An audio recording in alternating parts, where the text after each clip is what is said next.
Welcome back. This is Original Greatness. And first, I would like to thank God, and I would like to thank you because I do this for you. So last week, I had on a salmon shirt. I told y'all I had on salmon. I got teased and clowned for it. So today I have on green, and not because it's easy for me to pronounce, but because today we're going to talk about money. We're going to talk about how to build wealth. Very simple. And if you've ever had a conversation about money in the workplace, I'm sure you've heard of the cliche, it takes money to make money. And what's so funny about that is all of the times that I've heard people say this, nobody actually mentions how much money it actually takes. And if you do ask, they'll say a lot. And then if you ask, well, what's a lot? Then they'll say more than you got or more than I got, which is still not an answer. There's also a cliche where they say an apple a day keeps the doctor away. Now, with that cliche or with that saying, you know that if you don't eat the apple, chances are you're going to end up in the doctor's office. That's part of the saying, so you know that. But when it takes money to make money, how much money should be part of it if that part matters? I've been studying wealth and wealthy people for a few years now. I haven't seen anywhere, I'm talking about books, interviews, seminars, I haven't seen anywhere where wealthy people tell you it takes money to make money. What's funny about this saying is that I've only heard people that are living paycheck to paycheck and that are horrible at managing their finances use it. And the reason why is because they're using it as an excuse. Basically, I don't have enough money to make more money. And if I had more money, then I'd never be broke again. If this was the case, then why is it that most people that hit the lottery eventually end up right back where they were or worse financially? Because they never learned what to do with money. So when they got more of it, they just did more of what they already did. I mean, why not? That's how I got rich in the first place. That's how I ended up hitting the lottery, was by spending every penny that I had and gambling. So if it ain't broke, then don't fix it. Now here's the problem with this.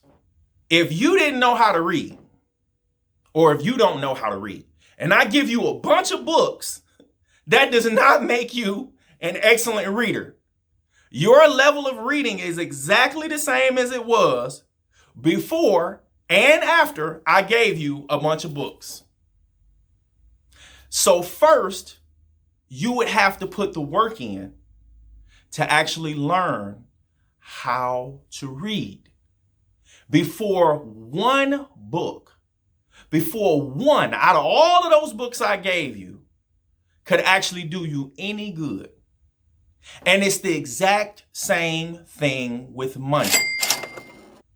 Before $1, 1 cent, 1 cent could do you any good, you have to learn what to do with it when you get it. Or if you have it, you have to learn what to do with it first before any amount of money will do you any good. Wealthy people are not wealthy because they have a lot of money. Wealthy people are wealthy because they know what to do with what they have. When a wealthy person shares with somebody else how to become wealthy, they never say it takes money to make money. They tell you what to do with what you have. You have to start where you are. You can't start where somebody else is. The secret is all money makes more money. $1 makes more money the same way $1 million makes more money. If you take $1 and you buy something and you sell it for $2, You just found a way to earn a profit, not a wage. A wage is something you get when you're working hard for someone else. You yourself found a way to create a profit. Keyword, yourself. Even a homeless person knows how to earn money. By just asking for it, by making a sign and asking for it, they know how to earn money. Everybody knows how to earn money, but not everybody knows what to do with it. So I used to be part of the crowd that also said, well, they don't teach you how to manage your finances or how to build wealth in school. Great job. You made your point to let me know or let everybody know that you know where the information isn't. But have you made it a point to find out where the information is? I prayed to God one day when I realized it had to be more to life than to work hard, physically get beat down, barely have enough money to get by, and can't fully enjoy the life you have in retirement. 2 years later, I had access to more money than I made in 1 year at my previous employer, from working overtime, from working double time, which was about $60,000 a year. I had access to more money than that now. Here's my investment account after making financial adjustments. It's over $90,000. My lifestyle had not changed besides the financial decisions I was making.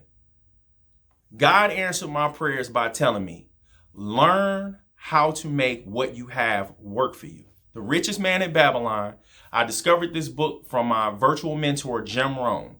And all I did was read this book and apply the principles. By applying those principles and starting where I was with what I had, 2 years later, I ended up having more money in my investment account than what I made in 1 year at my previous employer. I'm sure you've also heard people say, you gotta work hard. You gotta work hard. If you work hard your whole life, does that mean you're going to reach your financial goals?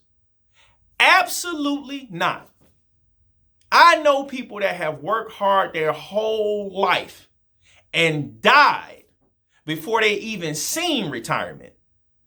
They died and they didn't leave nothing behind but debt. Another way to look at this is, what's the point of working hard if you're working hard on the wrong things?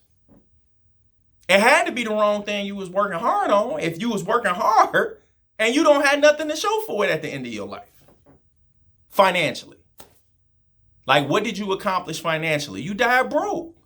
That's where wealth come from. Wealth is generational. You should be able to leave something behind for your next generation to build upon. That's wealth. Just in case you're watching this video and you don't even know what wealth is, but you want to become wealthy, you can start the next generation off right from the decisions you make starting today. My virtual mentor, Rohn, has a saying, and it's very simple. That saying is, you work hard on a job, you'll make a living. But if you work hard on yourself, you'll make a fortune. You investing in yourself is the best investment and the safest you can ever make. Because you are always going to have you. Believe in yourself. The key to building wealth is by investing in yourself. Belief is made stronger when you see evidence that something is paying off. All the information you need, I guarantee you, is in a book. Well, I don't like reading. Cool. How you feel about struggling and being broke? I don't like that either. All right. Decision time. Excellent. Which one do you hate more? Struggling and being broke or reading? Story time. All right. I was watching The Pursuit of Happiness recently with my sons. And I've been taking the TD Ameritrade education platform, and I noticed that it was a book that they had mentioned on their platform called Security Analysis. Security Analysis was made or written by Benjamin Graham and David L. Dodd. But I had heard about the other book by Benjamin Graham called The Intelligent Investor. It's a book that's recommended by Warren Buffett, but I had never heard about security analysis.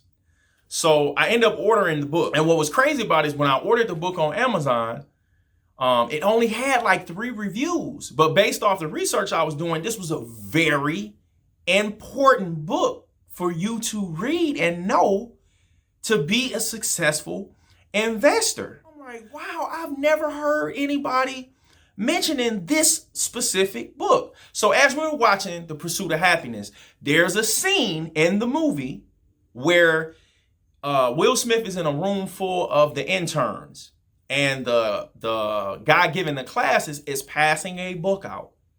And just so happened, he's passing out the security analysis book. It's the only time they actually show this book in the movie as far as like the cover for you to see what that book is. He's nose deep in this book throughout the movie. I got this book, I think like a couple days ago. They had this book wrapped up like a key of cocaine. It was, a dog couldn't smell it. You hear me? The book is about this thick. I'm gonna just show you the book. I can just show you. Okay, the book is thick. This thick, okay? It's like the Bible of stock investing, okay? It came in a bubble wrapper, and then it was wrapped up in foam with packing tape. Then when I unwrapped that, it was wrapped in plastic. I mean, they had this wrapped up like it was the most precious thing ever. And I cannot wait to get into this book. So I just wanted to share that with you guys about how you only find things that you are aware of or what you're looking for. So it could be right there in your face and you won't even know how important something is because you don't know about it or you're not paying attention to the details of it. Like, I give you an example. Like when you buy a car, it seems like after you buy a car, you see the car you picked everywhere. So it was like after I bought that book, now I was able to recognize it and see it just by the cover. And I'm like, I done watched this movie multiple times and I never paid attention to what that book was called or knew what it was. So I know that I'm on the right track. And if you haven't seen The Pursuit of Happiness, it's an excellent movie to watch. It has a lot of great messages in it, a lot of positivity, a lot of motivation, and a lot about believing in yourself. That's one of my favorite movies, actually, The Pursuit of Happiness. So I've been going in on this video. And I hope you guys enjoyed yourself. And remember that if you leave a comment and say, I am Original Greatness, I will give you a shout out on my next video. So I appreciate you guys. I'll have links down in the descriptions to the books that I mentioned in this video. So please be safe. Enjoy the holiday season. Christmas is around the corner. And hopefully I get these Dr. Squatch soap bars before Christmas so I can do another review. And we can just have some fun with that. So, as always, be original, be great, and say, I am Original Greatness. God bless.